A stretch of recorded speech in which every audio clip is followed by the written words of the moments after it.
ठीक है तू यार चल बे फोन कर मो सामने रे देखली भेजू मैं तो आपको गाय का दोनों चीज चक्री पकड़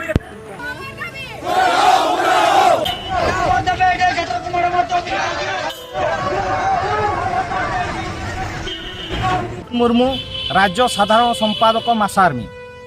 मयूरभंज जिला अंतर्गत बायगणबाड़िया रितैनी वैषयिक शिल्प तालीम केन्द्र रे आदिवासी छात्रों को माड़ घटना रे कुलीगणा थानार एतला आधार रे पुलिस थाना केस नंबर 113 आईपीसी धारा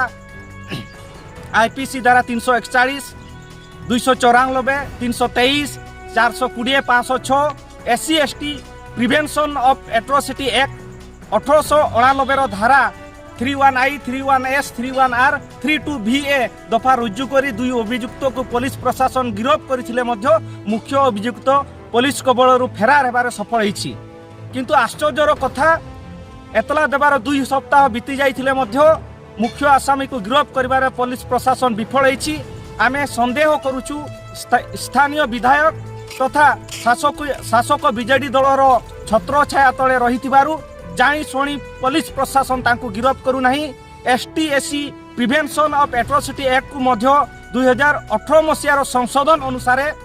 क्रिमिनल प्रोसीड्योर कोड 438 धारा अनुसार जे कोनोसी आसामी को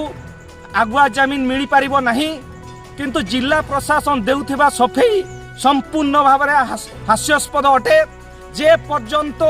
निर्यातनार शिकार होइतिबा छात्र छात्री मानक न्याय न मिलिछि